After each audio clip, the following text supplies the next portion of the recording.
My name is Verity Solis, and I'm 52 years old. At 11:23 a.m. on a Thursday, inside my accountant's office, the future arrived as a text that thought it was a victory lap.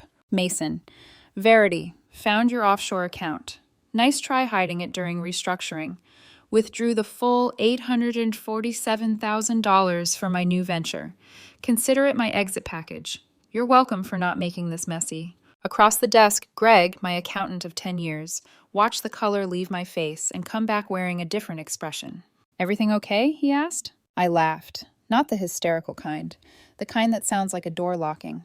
Mason just stole $847,000, I said. Greg's coffee mug stopped midair. From what?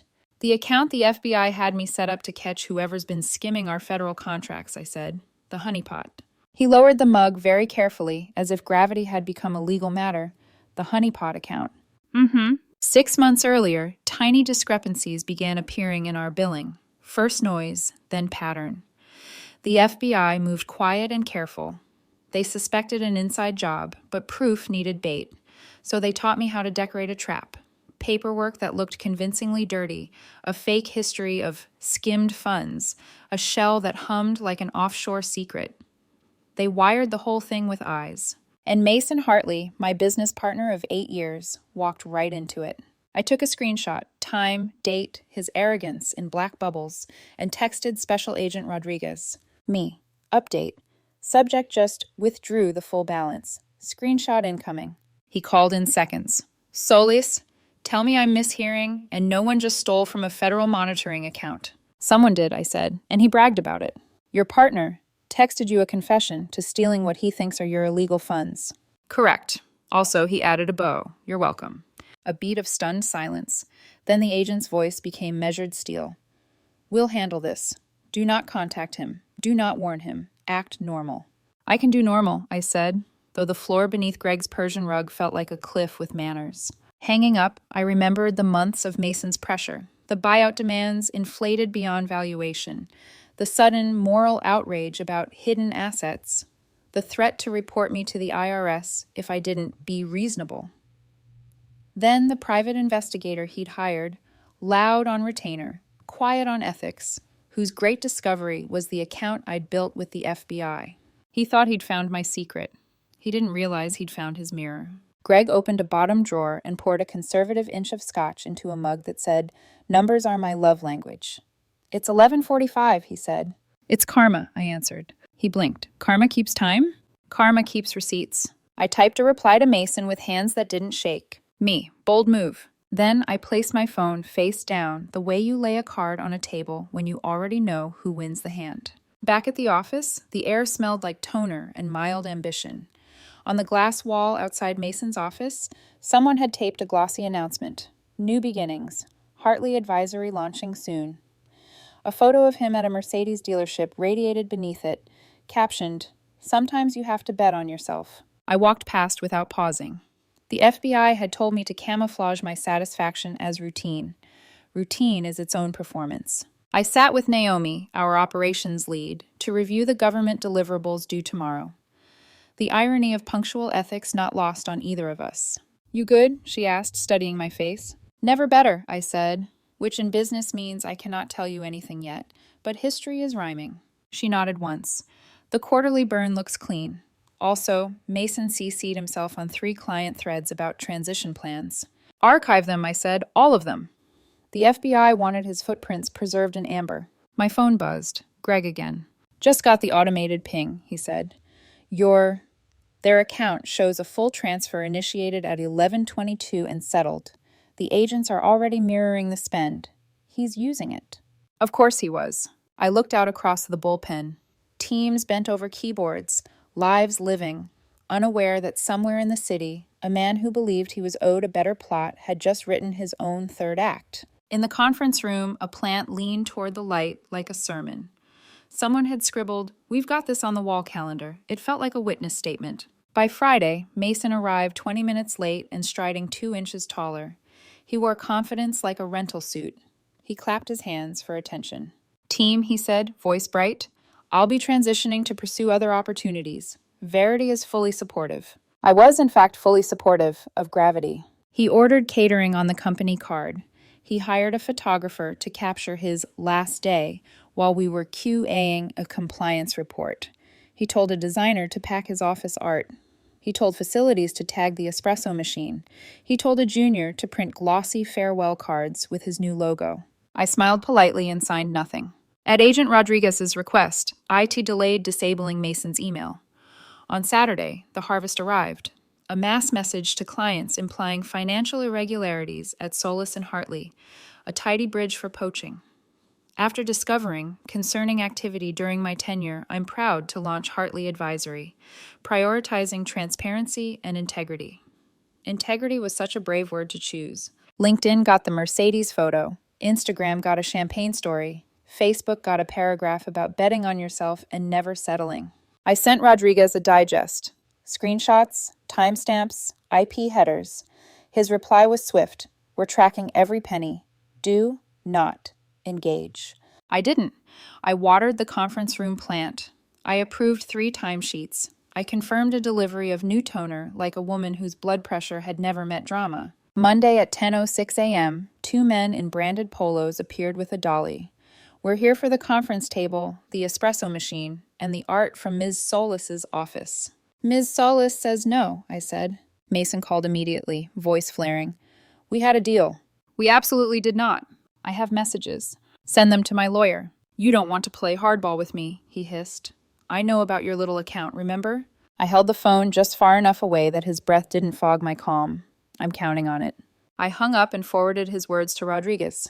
Within minutes, a reply. Perfect. He's documenting extortion. ETA on his launch invite? Thursday, I texted back. 6 p.m. downtown. He tagged the location. The agent sent a single thumbs-up emoji. It was the most comforting cartoon I'd ever seen. When the day dimmed and the office thinned, I stood alone in my doorway and let the quiet tell me the truth. This wasn't revenge. I wasn't the executioner. I had simply stepped out of the way while Mason sprinted off a cliff he'd been measuring for months. Some nights, justice arrives angry. This one arrived procedural. In the glass, I caught my reflection, older than the woman who'd signed the first federal contract, steadier than the partner who'd chosen shortcuts. A long time ago, I learned that integrity is slow on purpose. You build it like scaffolding, one welded seam at a time, so that when the wind comes, you don't sway enough to spill anyone. I turned off the lights. The plant in the conference room kept reaching for the window. The trap didn't feel like a trap anymore. It felt like a mirror. By the following week, Mason was a one-man parade of self-congratulation. He arrived Monday morning in an Italian suit he couldn't afford and sunglasses that belonged in a music video, not an office. Big day, he announced, standing in the doorway like a reality show contestant. New chapter, fresh start. Congratulations, I said without looking up from my laptop. Try not to trip on the first step. He grinned, missing the irony entirely. Verity, you're going to regret not being part of this. You really are. I smiled politely, the smile that ends meetings. At noon, a catering truck pulled up outside. Mason had ordered a full buffet spread. Employees gathered in the break room, whispering over plates of shrimp and champagne flutes filled with sparkling water.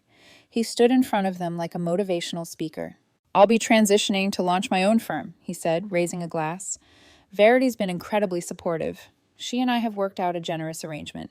I sipped my tea, said nothing, and watched him perform his own eulogy. He handed out printed cards, Hartley Advisory, founded on integrity and transparency. The irony was sharp enough to cut air. Someone clapped. Mason bowed. By Friday, his social media campaign had begun. LinkedIn. After years of corporate challenges, I'm proud to found a firm that values ethics above all else. Instagram. A photo of him leaning against a silver Mercedes S-Class with the caption, "Sometimes you have to bet on yourself." Facebook.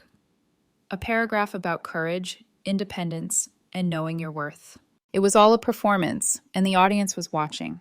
He had used stolen FBI funds to buy a luxury he couldn't sustain, convinced that success was just the right filter away. Rodriguez texted me that night. He used the funds for a down payment. Cars already tagged in our system. Don't interfere. I typed back. Understood. Watching the fireworks from the cheap seats.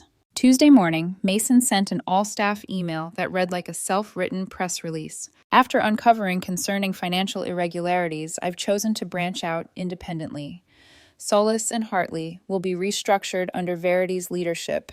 I wish her the best as she manages the transition. He copied every client we had. I didn't reply. I simply forwarded the email to Rodriguez, who sent back. Perfect, that's tampering and defamation. Adds weight to the file. The next day, Mason's farewell escalated to a logistical farce. At 10 a.m., 2 men in gray uniforms arrived with a moving truck.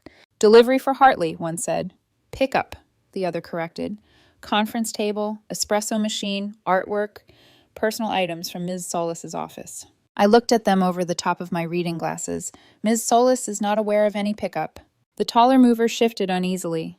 He said it was all approved.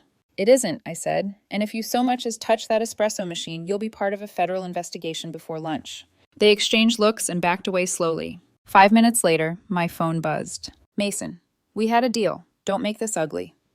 Me. Send the contract. Mason. You don't want to do this. Me.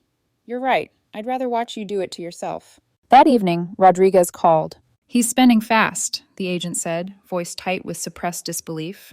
Catering invoices, high-end furniture, deposits on office space, all traceable, all on the stolen funds. I could hear typing in the background, the sound of law enforcement closing a circle. You'll need to act normal until Thursday, he said. We're letting him think he's untouchable. His launch event is the perfect setup. Where? I asked. Downtown, he said. He rented out a full floor, invited press, clients, investors, even tagged the location online. Of course he did, I said. Why commit a crime privately when you can live stream it? Rodriguez chuckled. He's the easiest case I've had in 15 years. Wednesday. The invitation started circulating.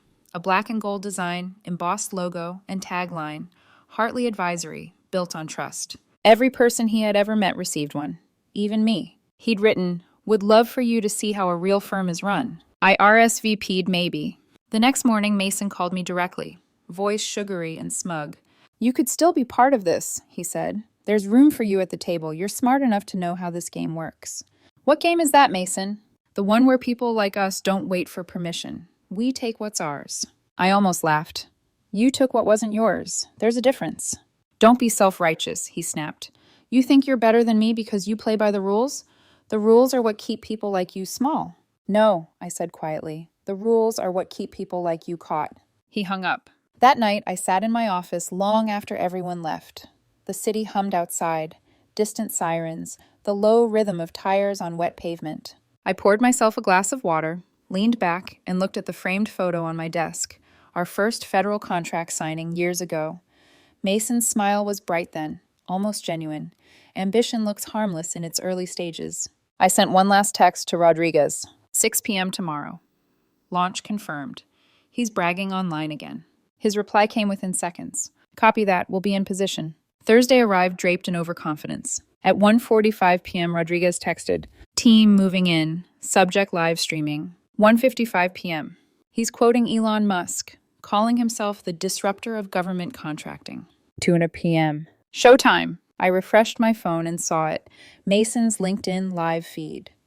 He stood on a stage explaining his innovative methodology, a PowerPoint of my own systems, renamed and rearranged. The camera panned to the audience, investors, reporters, clients he'd tried to poach. Then the doors opened. 6 agents in dark blue jackets entered frame. FBI, wire fraud, theft of government property, Federal Computer Fraud and Abuse Act.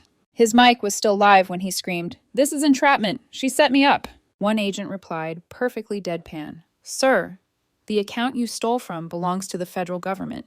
The live stream cut out mid-chaos. Rodriguez called me an hour later. "It's done," he said. "He's in custody." "How'd he take it?" I asked. "He tried to run in dress shoes," the agent said dryly. "Marble floor. Didn't go well." I exhaled slowly, the air tasting like closure. "Verity," Rodriguez added, "you kept your composure the whole time. That helped us more than you know." "Sometimes silence is the loudest testimony," I said. He chuckled. "Remind me never to cross you." I closed the blinds, turned off my monitor, and stared at the reflection in the darkened glass. For months, I'd felt like I was holding my breath, balancing professionalism and betrayal in the same lungs. Now, for the first time in half a year, I could inhale without flinching. The city outside was still noisy, but inside my office, everything was still. Mason had always believed the world revolved around him. He was right. for about 15 minutes until the rotation stopped. The difference between success and downfall had been one text, 8 digits, and an ego too big to fit through a federal doorway. And I hadn't lifted a finger. The news broke before sunset. A grainy video clip shot on someone's phone hit social media first. Mason in handcuffs shouting, "She set me up," while 6 agents led him out through a revolving glass door that reflected his own face back at him. By midnight, 3 versions of the same footage were on YouTube, each with a different title. Local entrepreneur arrested for wire fraud. FBI raid caught live on LinkedIn. This is what happens when karma has Wi-Fi. I watched them all once, then shut my laptop. Closure shouldn't be binge-watched. Friday morning, my phone started ringing before I'd even poured coffee. Clients, colleagues, reporters. I kept my answers short. Yes, Mason Hartley was my business partner. No, I can't comment on the investigation. Yes, we're continuing all government contracts as normal. By 10 o'clock a.m., Rodriguez called. "You seeing the coverage?" "I'm trying not to," I said. "Don't bother hiding. He invited a news crew to the launch, remember? The footage is evidence. His live stream did half our job." I could hear quiet satisfaction in his voice. Then he added, "He's still insisting you framed him." "I didn't even need to," I said. "He volunteered." Rodriguez laughed once, a dry, tired sound. "You'd be surprised how many people tell on themselves when they think they're smarter than everyone in the room." By noon, my email inbox looked like a battlefield.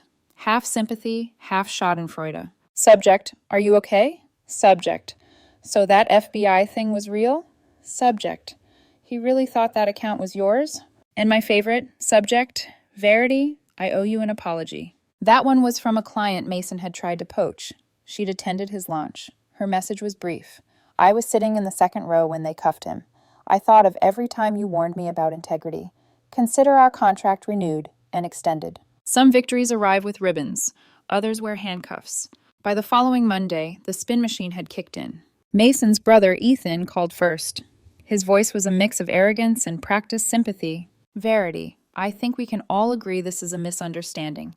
Mason was clearly misled about the account." "By who?" I asked. He hesitated. "By you, obviously." "Interesting theory," I said. "You think I tricked him into committing federal wire fraud by leaving a password in plain sight?" "I'm saying you entrapped him." "No, Ethan. Entrapment means I'd have to ask him to steal it. He found it, stole it, and bragged about it. That's just crime." He cleared his throat. "Well, there are ways to make this right. Maybe we can arrange a settlement, say $75,000, to keep the family out of the headlines." I smiled, even though he couldn't see it. "So now you want to extort me to pay for your brother's extortion attempt?" "I'm trying to help," he said, offended. "I'm sure the FBI will appreciate your dedication." He hung up. 20 minutes later, I forwarded the call log to Rodriguez. His reply was a single thumbs-up emoji again, apparently the new federal seal of approval. That afternoon, Mason called from county jail. I didn't answer, but the voicemail transcribed itself on my screen. "Verity, listen, I was just trying to get what I deserved. I gave 8 years to that company. You owed me. They're saying all this is theft, but you know what it is, a misunderstanding. Help me fix it." The irony was cinematic. He'd spent years treating me like a subordinate partner. Now he wanted me to be his advocate. I hit delete. 2 days later, a GoFundMe appeared online. "Help Mason Hartley fight corporate corruption." It featured a photo of him smiling at his launch party, cropped just before the agents entered. The description blamed a vindictive female co-founder and government overreach. It raised $3,000 in the first 48 hours before GoFundMe shut it down for misrepresentation and potential fraud. Rodriguez texted me. "He's breaking records for bad decisions." "Does the FBI offer trophies for that?" I replied. "We call them indictments." Then came Dorothy, his mother. 71 years old, pearls, posture, and enough denial to power a city. Security called me from the lobby. "Ms. Solis, there's a woman down here demanding to see you. Says she's Mason's mother. She's persuasive." I almost said no, but something in me, morbid curiosity or misplaced empathy, said yes. She was waiting near reception, tiny but formidable, gripping her handbag like a weapon. "Verity," she said, voice trembling with moral outrage, "you need to fix this. Tell them it was a misunderstanding." I folded my arms. He stole from what he thought was my illegal account. There's no misunderstanding there. "He was taking what you owed him," she said. after everything he did for that company. He did it for himself, I said, and now he's facing what that costs. She leaned forward, eyes flashing. He's a single father. He's divorced with no children, I corrected. She blinked. He has diabetes. No, he doesn't. Her voice cracked. His father would be ashamed of you. His father's alive, I said, and already called me to apologize for his son. She faltered. Then, desperate, she tried one more card. I'll give you my house if you make this go away. Dorothy, I said gently, he stole from the FBI. I couldn't make it go away even if I wanted to. You should have warned him it was a trap. That would defeat the purpose of a trap. Her hand trembled. You're a cruel woman. No, I said, I'm just not an accomplice. Security escorted her out, still shouting about lawsuits and forgiveness. When the elevator doors closed, I finally exhaled. A week later, Rodriguez visited my office. He brought coffee, a smirk, and a printed list of charges that looked like a small novel. Wire fraud, theft of government property, computer abuse, obstruction, he read aloud. He's facing 5 to 10. 10 would give him time to reflect, I said. Rodriguez nodded toward the plant in the corner. That thing's still alive? Barely, I said. It thrives on minimal attention, a fitting metaphor for me lately. He grinned. You know, your company's reputation actually improved through this. People love a good federal sting, as long as it's not about them. Clients renewed? More than renewed. Word's out. You cooperate with the feds. You're officially the safest contractor in the room. That night, alone in the office, I watched the lights flicker across the skyline. The city didn't care about villains or vindication. It just kept glowing. For months, I'd carried this secret, balancing fear and patience. Now it was over. Mason was in a holding cell, rehearsing excuses for a judge. His family was inventing new ways to be indignant. The Mercedes dealership was demanding their car back. And the federal government had all the proof it would ever need. I thought about everything he'd said over the years. That I was too cautious, too idealistic, too by the book. Turns out the book held the ending too. It just took a little longer to reach it. 2 months after the arrest, the world had mostly moved on, but Mason Hartley hadn't. His legal team evaporated the moment the checks bounced. The public defender who replaced them walked into court carrying a stack of evidence taller than Mason's ego. The prosecutor barely spoke. The paper trail did the talking. When the plea deal came, Rodriguez called me first. 7 years federal, he said. 3 supervised. Restitution at $1.3 million. I exhaled slowly. He took it? Eventually, after his lawyer explained what wire fraud, theft of government property, and computer fraud and abuse meant when strung together in one sentence. I smiled faintly. How'd he handle the hearing? Rodriguez chuckled. He gave a speech, claimed bias against strong men in corporate America. The judge, also a man, told him, "You didn't get arrested for being strong. You got arrested for being stupid." Poetic, I said. True, he replied, and she wasn't wrong. The best part? He ended by saying he hopes you're happy. I'm not happy, I said softly. I'm just free. The weeks that followed were absurd enough to be comedic. If you could ignore the secondhand embarrassment, Ethan, his brother, sent me a formal invoice for emotional distress, totaling $2.5 million. The justification: your entrapment scheme caused irreparable reputational harm to my family. I forwarded it to my lawyer. He responded with a cease and desist so sharp it could have been printed on razor blades. It included phrases like frivolous to the point of sanctionable conduct and potential harassment charges forthcoming. 2 days later, Ethan's wife posted a YouTube video titled Corporate Betrayal: How Big Business Destroys Families. It had 9 views. 3 were me, verifying it existed. 6 were bots. Then there was Dorothy. She started a blog, Justice for Mason. Her first post accused me of weaponizing the patriarchy. Her second claimed Mason was an innocent whistleblower framed by a vindictive businesswoman. By post 4, she was calling herself mother of a political prisoner. It had exactly 4 subscribers, all family members. Every time I blocked her emails, she made a new account. DorothySavesTruth@gmail.com, FreeMasonNow@Outlook.com, Hartley Matriarch 1. Each message ended the same way. You could still fix this. She never understood that I didn't have to. The Mercedes resurfaced a month later. A dealership employee found it abandoned in a storage lot 30 miles outside the city. Mason had given it to a friend for safekeeping. That friend was now under investigation for receiving stolen property. Rodriguez texted me a photo. The car dusty, A red repo sticker slapped across the windshield. Caption: Nothing ages faster than fraud money. Inside the company, things settled into something almost peaceful.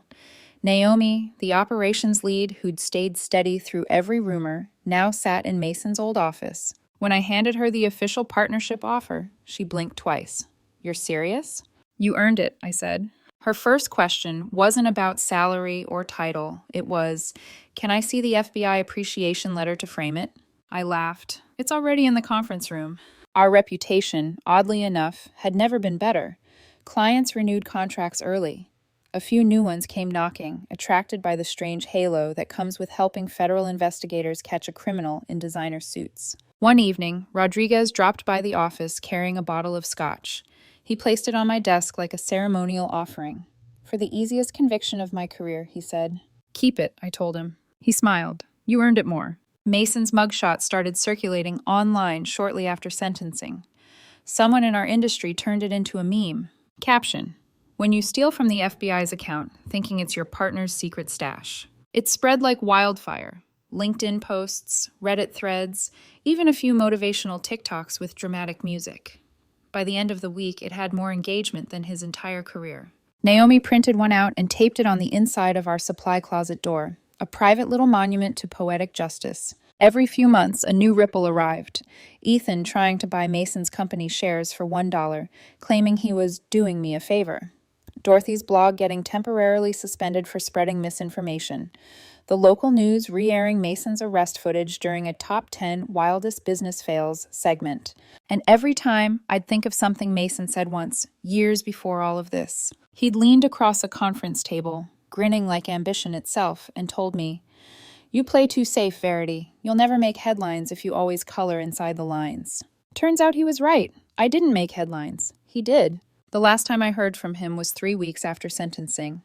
A collect call. I answered, partly out of curiosity, partly because closure deserves its final act. Verity, his voice rasped, smaller than I remembered.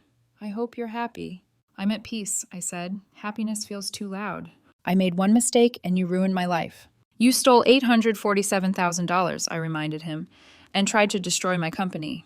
It was your money, he snapped, from your illegal account. It was the FBI's money, Mason, in the FBI's account. You should have told me. That would have defeated the purpose. He exhaled, a low, bitter sound. I'll sue you when I get out. Good luck, I said. You'll have time to practice. There was silence, then a strangled, angry laugh. You were supposed to pay me off. That's how these things work. I find the dirt, you buy my silence. There was no dirt, I said. Just you, digging your own grave. I hate you. I know. He hung up first. These days, the office hums with a different kind of quiet. The espresso machine he tried to steal still gurgles in the corner. The artwork he claimed was his hangs over my desk. Abstract, chaotic, and somehow fitting. The plant in the conference room is still alive. Sometimes when new hires ask about the story, I tell them this. Karma doesn't always come kicking down doors. Sometimes it wears a navy windbreaker that says FBI and arrives right on time. Then I smile and go back to work. Because I didn't ruin Mason's life. He did. I just kept the lights on long enough for the consequences to find him. That's not revenge. That's procedure. And procedure, I've learned, is a beautiful thing.